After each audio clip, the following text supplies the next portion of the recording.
O hindi lang mga kababayan, budget briefing ang gagawin ng Congress ngayon sa budget po ni Inday. May sinusulong na po na investigasyon kung paano nilustay. Kung paano po ginastos ni Inday yung kanyang budget. Kaya taranta ngayon yung mga nausog vloggers po, magkanda ugaga mga kababayan sa pagpapakalat ng document tungkol sa isinusulong na investigasyon.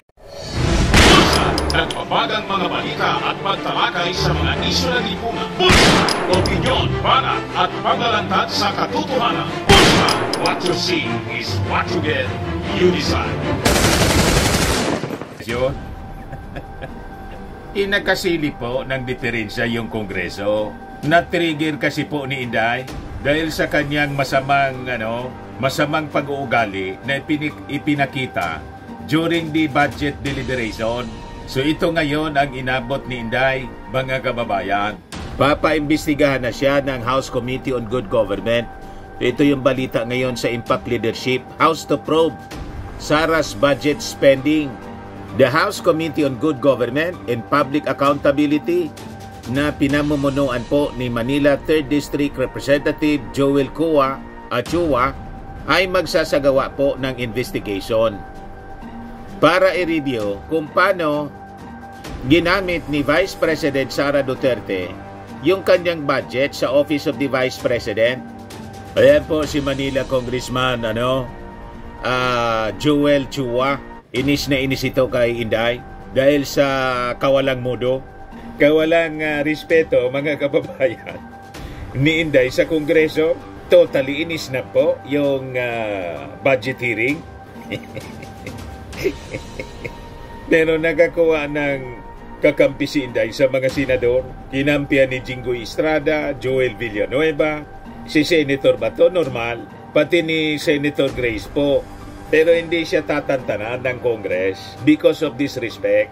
Hindi maaari na basta na lang po isnabin niya yung ating mga congressmen kasi magiging bad president po ito. Pag ganyan, tinotolerate natin ang masamang pag-uugali ng isang public official. So sabi rito, according to the House of Representatives calendar, the investigation is scheduled for Wednesday, September 18 at the People's Center in Batasan Complex.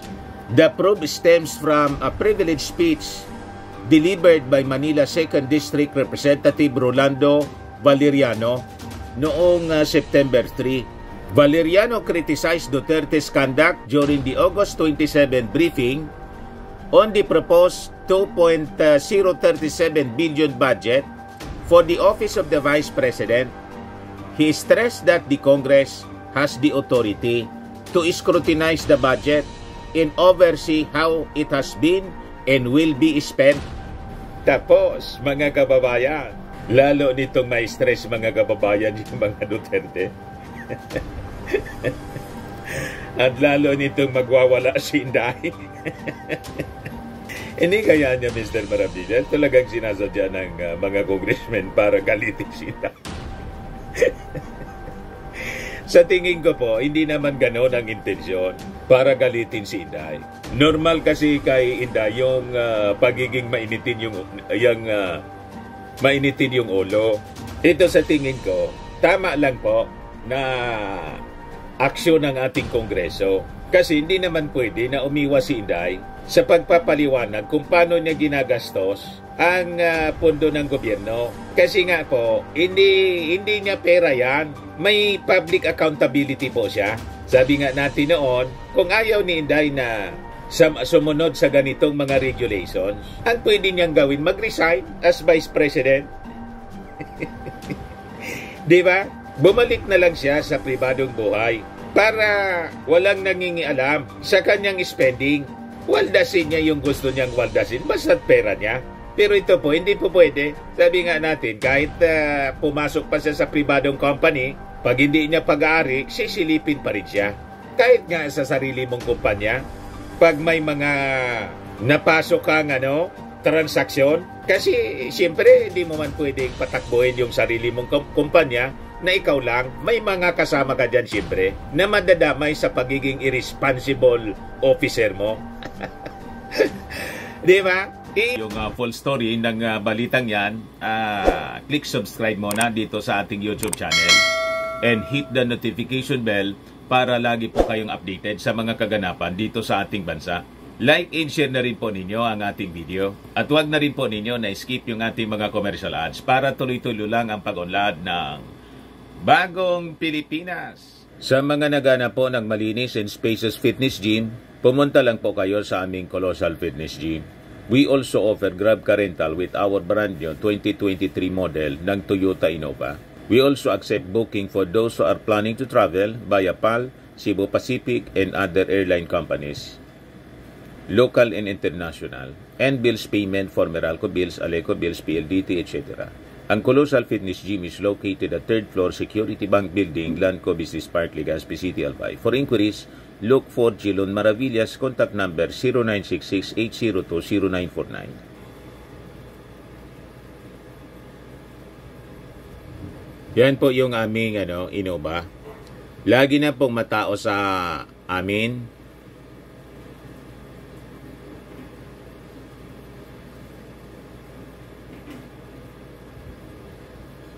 Yan po mga bagong clients namin.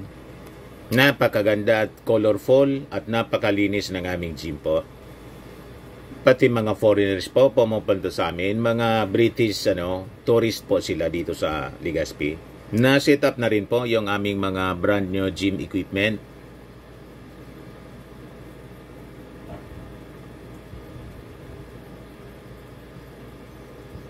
May treadmill na rin po kami.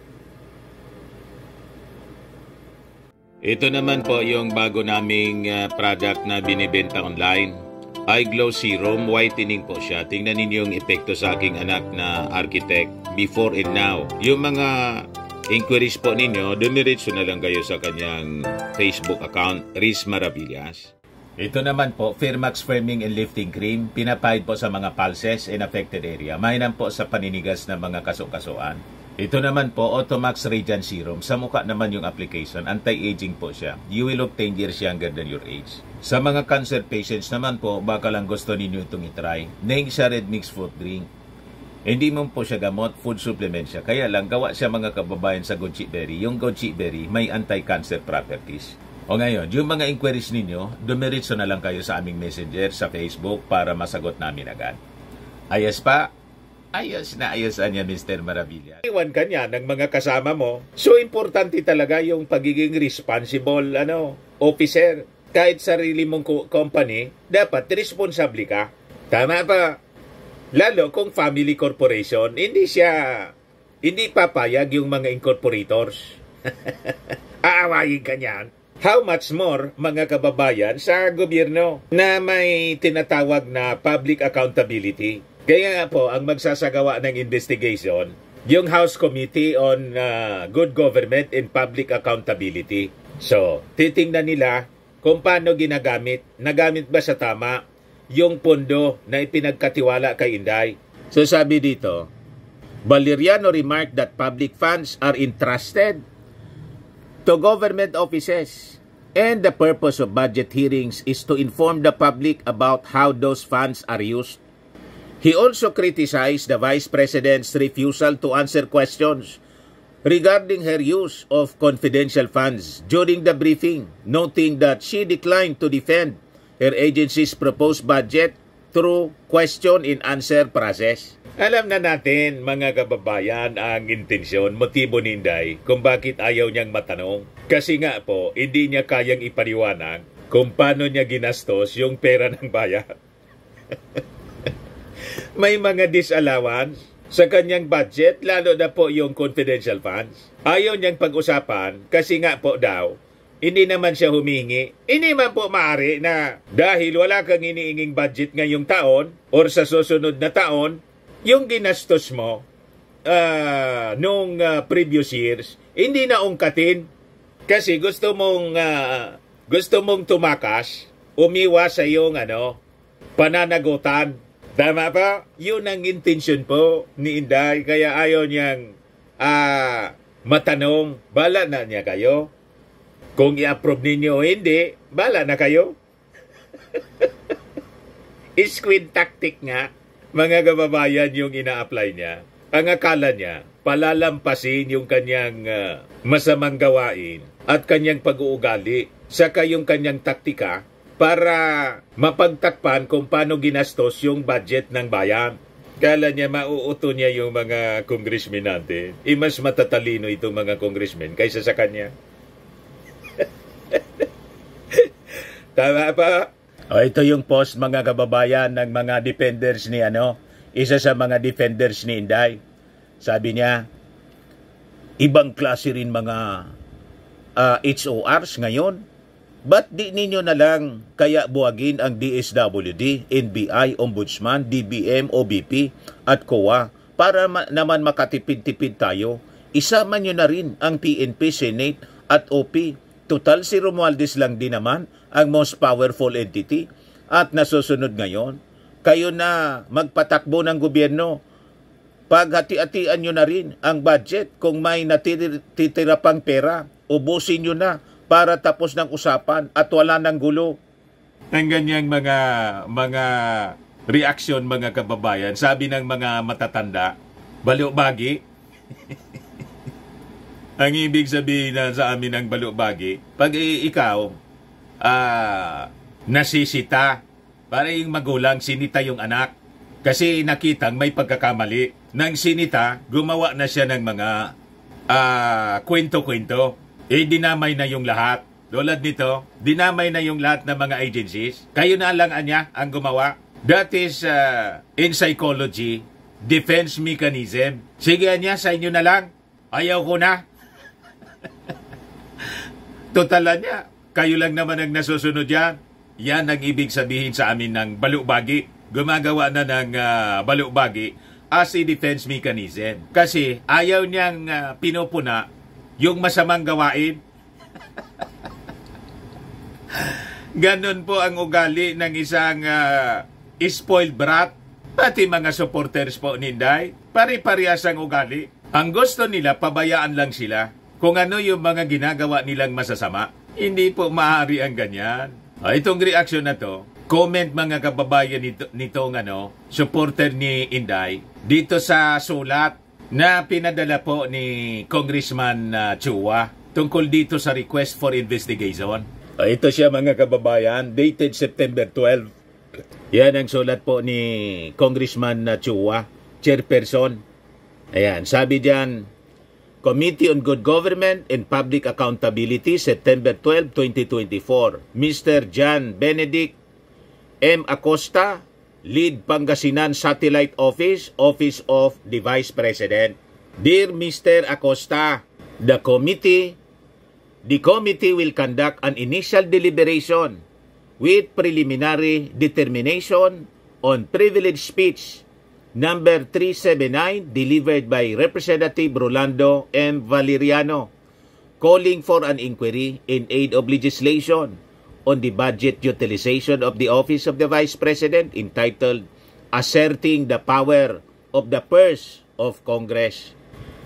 The committee requests you or your duly authorized representatives attendance on September 18, Wednesday, at 10 o'clock in the morning in the People's Center at the House of Representatives, Quezon City.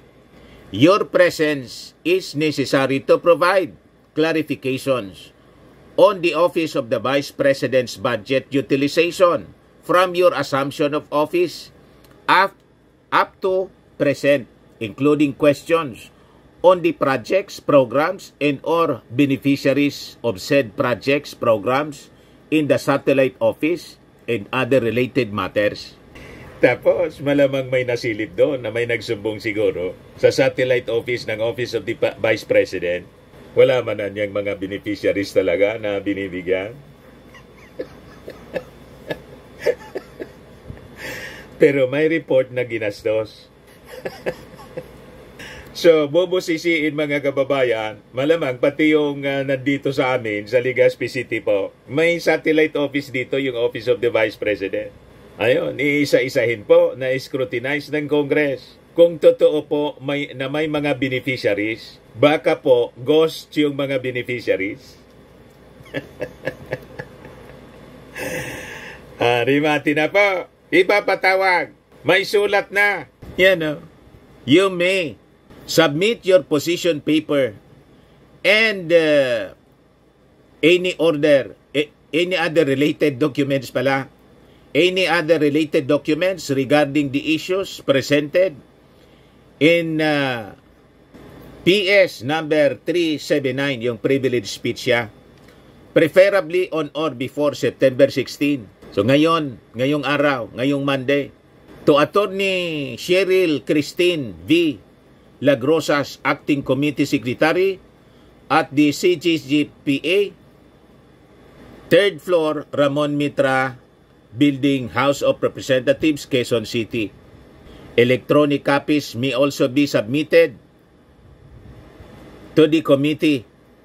You may confirm your attendance with the committee secretariat on even date to facilitate entry in the premises of the House of Representatives. Thank you very much. Very truly yours, Honorable Joel R. Chua, Chairperson. Ngayon, pag hindi siya nag-attend, mga kababayan, iko-contempt. Magiging wanted person din siya. Tulad ni Alice Goo, tulad ni Attorney Harry Roque, na pinaganap na ng mga pulis. Kita ninyo ang inabot nitong mga taong ito. So, he has to comply, mga kababayan, with the request ng committee. Pag hindi po, iko-contempt. Isabi ko sa inyo, yan ang inaabot ng mga mayayabang. Pag mayabang ka, yung kasabihan dito sa amin, daing pangpang na daing kaampang. Walang pangpang daw po na walang katapat. Yung pangpang ng ilog, laging may katapat siya. Yung mga mayayabang na tao, ang ibig sabihin, pasasaat, darating yung araw na may makakatapat ka. Yung mga nagsasabing mga maiisog, ayon, mga kababayan, nagtatago na ngayon. Tulad ni Harry Roque, maiisog daw siya eh. Sige ang panggatong ng rally. Gustong mapapaalsahin yung mga mamamayang Filipino, wala mang makinig sa kanya, ipinagyayabang nila yung 32 million. Sabi ko nga po, yung 32 million ni Inday po, less than 1 million na lang yung natira. Kasi yung 31 million, mga Marcos supporters yun. So paano kayo makakapag people power na wala man kayong people? Ang people po ninyo, Marcos supporters, yan kasi, mga assuming kayo. Kaya tingnan ninyo, every Friday, mayroon sila na rally doon sa EDSA Shrine. Ang nandun po, yung mga vloggers na wala mang kakwenta-kwenta. Pumunta doon mga kababayan si Harry Roque several weeks ago. Wala mang sumama sa kanya. Ngayon, hindi na siya pwedeng magpakita doon kasi wanted siya. Pinaganap na siya ng ating mga authorities ng PNP kasi kinontempt ng Congress. Yeah, but the PNP is now fully engaged in the manhunt for Attorney Harry Roque, and we are coordinating closely with the National Capital Region Police Office and the Criminal Investigation and Detection Group to ensure his swift apprehension. Sabi po ni Congressman Dan Fernandez, House Committee on Public Order and Safety Chairperson, yung sa Quad Committee po. So, ang tawag na sa kanya, puganti na rin, fugitive Harry Roque. Sabi ko sa inyo, parehas na nang inabot ni Pacquiao, pari-pariho yung kapalaran nila. Kasi pari-pariho silang mga mayayabang. Sunod yan si Maudigs na at saka si Bato. You see, sa ICC naman po, sabi dyan, sa report ng Impact Leadership, from human rights lawyer to fugitive. Kita ninyo? naging pugante yung human rights lawyer. House Committee on Public Order and Safety Chairperson, Santa Rosa Lone District Representative Dan Fernandez announced that the Philippine National Police has intensified the manhunt for former presidential spokesperson Harry Roque in coordination with the NCRPO in the Criminal Investigation and Detection Group. Roque faces an arrest warrant from the House Squad Committee for refusing to submit documents related to his wealth linked to the illegal operations of the Lucky South 99 Pogo Hub in Purac, Pampanga, despite initially promising to provide his statements of SALENS and other financial records. Roque filed a motion to quash the subpoena citing privacy concerns. Fernandez stated that Roque's evasion highlights the seriousness of the allegations against him. House Quad Committee Chairperson Surigao del Norte 2nd District Representative Ace Barbers previously urged Roque to face the investigation instead of making a statement on social media after he dismissed the committee as a kangaroo court. Authorities attempted to serve the arrest order at his Makati office but staff refused to accept it. You see, mga kababayan, sabi ko sa inyo, many times, itong mga personalities na to, allied with Duterte, just like yung kanilang amo, yung mga problema na kanilang kinasangkutan, sila man lang po ang may gawa. Pwede man sana po na naging maayos yung buhay nila, pinili nilang pumasok sa gulo. Tama ba? Kaya wala pong sisisihin sa mga nangyayaring kamalasan sa kanilang buhay, kundi sila mismo, gumawa ka ng masama eh. Siyempre, hahabulin ka ng batas kasi gumawa ka ng masama. Kala nila, yung mga gawain nilang masama, mga kababayan, ay hindi mabubulgar. Sabi nga natin, nothing concealed which shall not be revealed or hidden which shall not be made known. Sabi sa Bicol, daing tagong hilom na daing nabubulgar.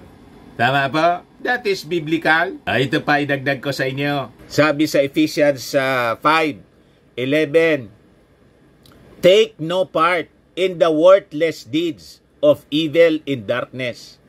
Instead, expose them. It is shameful even to talk about the things that ungodly people do in secret, but their evil intention will be exposed when the light shines on them. For the light makes everything visible. Yung ating Congress ngayon, siyang ilaw, na ilawan. Yung mga gawaing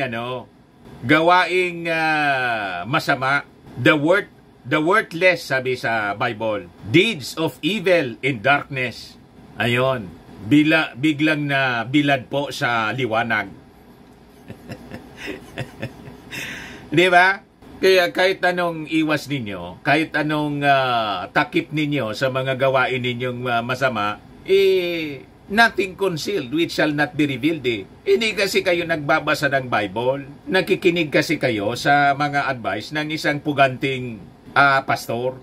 Hindi ni Mr. Maravillas pugante na huli na. Botit na huli na si Pacquiao. Yan kasi yung pinapaniwalaan ninyo. False teacher. Tingnan ninyo. Yan ang inabot ninyo. O ngayon, ito pa, mga kababayan, yung kwento ngayon. Sabi dito sa report ng Politico News, DepEd's failure to use 2 billion disaster fund puts students at risk. Sabi po ng ating mga mambabatas. Rimati na naman po si Inday. You see? Kaya talaga po, hindi dapat bigyan pa ng yung hiningi niyang budget. Kaya mali po yung sinasabi ng mga senador na i-restore na lang yung budget ni Inday na hinihingi niyang more than 2 billion pesos sa Office of the Vice President. Hindi man po marunong humawak ng kwarta ng pondo ng gobyerno. Ito yung ito yung ebidensya Nung siya, mga kababayan, DepEd Secretary pa So sabi rito, House Assistant Majority Leaders Paulo Ortega and J. Congon said that under the 2023 national budget, Congress allocated 2.14 billion pesos for the Disaster Preparedness and Response Program or DPRP and 2 billion for the Quick Response Fund o QRF. These amounts were in addition to the 2.24 billion unused DRRM funds from prior years. At the beginning of 2023, ng DepEd po, ang daming kwarta pala po na binigay kay Inday. Walang nangyari po. So sabi rito, despite the availability of these funds, Ortega and Congon said the DepEd failed to ensure that proper facilities and equipment are in place in the public schools. In public schools to mitigate the impact of disasters and reduce risk to the health and lives of students, teachers, and school support staff. Inutil talaga po. Magkatapos, gustong gawin nila ang susunod na presidente. Sa DepEd nga po, hindi naayos. Isang departamento lang, hindi niya maayos. Pagkatapos, buong Pilipinas, gusto niyong pahawakan. At yung paghawak niya ng pondo, hindi maayos talaga po. Ang daming nasilip na irregularities. So sabi rito, in Mindanao, there are hundreds of learners in public elementary schools who had no choice but to attend classes in school buildings that were already weakened and rendered unsafe by a recent magnitude 6 earthquake. Millions in taxpayers' money was already spent on temporary learning spaces or TLS, but these were not put to good use, sabi po ni Ortega. According to COA, in Region 11, under the Schools Division's Office of the Island Garden City of Samal, classrooms in school buildings in Libertad, Gilon, in Cogon Elementary Schools are still being used despite visible cracks. So, wala man ginawa si Inday. Binigyan siya ng pondo, hindi man pinaayos yung mga school buildings na matinding na apektuhan po ng lindol. Until today, yun pa yung ginagamit na naglalagay po sa peligro sa ating mga mag-aral. Yan po ang sitwasyon sa madaling sabi. The students cannot use the newly built TLS because the equipment being used for their classes were not moved. Teachers were understandably worried that televisions, projectors, and other equipment would be lost.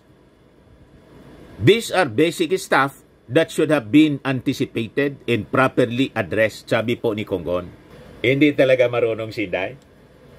Masyadong hilaw na hilaw po na humawak ng public office, lalo na po sa national position. Kung local position naman po, pati nga doon sa Davao po, problematic doon, hindi lang lumalabas kasi kontrolado nila. Di ba? Pero I think sisingaw at sisingaw ang dapat sumingaw mga kababayan sa mga susunod na araw. Ito na nga po, sumingaw yung pagiging inutil ni Inday bilang DepEd Secretary. So sabi dito sa balita, auditors warned that poor planning and improper handling of funds to complete the TLS have left the students little option but to use classrooms that are already unsafe and may result in additional casualties if another magnitude earthquake occurs. Out of the 2.138 billion budget, the DepEd Central Office transferred 2 billion to various regional offices and obtained a balance of more than 138 million. According to the 2023 COA report, DepEd regional offices in Central Luzon, Region 3, Eastern Visayas, Region 8, and Caraga, Region 13, reported unutilized amounts from the DRMM funds. The problem is the central office was too slow in submitting the guidelines on the authority in approval of the downloaded funds. Tama yata yung description ni Congressman Saldico, Chairman Committee on Appropriations. Si Inday niya, hindi man pumapasok sa DepEd. Napakatamad. Sabi ni Saldico doon sa press ko ng Congress po, bilang reaction niya doon sa video release ni Inday, tungkol sa hindi niya pagdalo sa hearing ng budget ng Office of the Vice President, tinawag pong tamad. So napakabagal niya. This create the impression that no proper monitoring was undertaken to safeguard the DTTM funds, sabi po ni Congressman Ortega. COA also noted irregularities in the use of DRRM for travel, accommodation, and seminars by SDO officials, shoddy workmanship on school buildings and support facilities. Ibig sabihin, hindi maganda yung pakagawa. Mahina yung pakagawa ng mga school buildings at saka mga support facilities. Program of work on school structures were ignored. Ibig sabihin siguro binago yung program of work. And falsified reports on work accomplishments in progress billings. Grabe po, mga kababayan. So nakalkal ng nakalkal yung mga irregularities sa DepEd po under Inday. So sabi po dito, the sheer absence of concern regarding the welfare of our young learners hints at an appalling level of incompetence by the person in charge. That so much resources were either unused or misused is simply disgraceful. But the fact that it is the public school students who were victimized is nothing short of criminal, sabi po ni Kongkon. So tingin ko mga kababayan, iniipon na ng ating mga congressmen yung mga irregularities na kinasangkutan ni Inday and could be the basis po para sa possible impeachment na isasampa sa kanya. Nagsisingawan na po, naglalabasan na po yung baho. Ito yung tinatawag natin na writings on the wall. Mene tekel o parsin. Tinimbang ka, ngunit kulang. And your days are numbered. Ang kita ninyo mga kababayan? Ito yung sinabi dito ni Congressman Saldico na napakatamad ni Inday. Ayaw niya kasing magpaliwanag. 125 million confidential funds spent in 11 days at nagsabi mismo ang COA na mali ang paggastos nito. Kung bakit kulelat ang mga batang Pilipino sa math and science sa ilalim ng panunungkutan niya bilang DepEd Secretary. Kung bakit sirang gatas, may insekto at inaamag na Nutriban ang pinamimigay sa mga mag-aaral. Kung bakit malala ang korupsyon sa DepEd at palpak ang kanyang panunungkulan dahil tamad at hindi siya pumapasok kahit minsan sa Department of Education. At higit sa lahat, kung bakit sa gitna ng lahat na kapalpakan at katiwalian, ito ay dapat siyang pagkatiwalaan pa ng 2 billion sa 2025. So yan po mga kababayan yung sabi ni Saldico, papresko niya doon sa Congress as reported ng TV5. Tamad si Inday, sabi ni Congressman Saldico. Hindi daw makita sa DepEd, hindi pumapasok. Ganon mga kababayan. Asa pa kayo kung bakit ganito yung nangyari sa DepEd po. Nalalagay sa peligro yung ating mga kabataan, yung ating mga mag-aaral. Binigyan ng pondo, hindi man po ginamit. Yung ginamit po, may mga problema pa. Mali yung paggamit. May mga nasilip na irregularities. Kaya po ngayon, iniimbestigahan.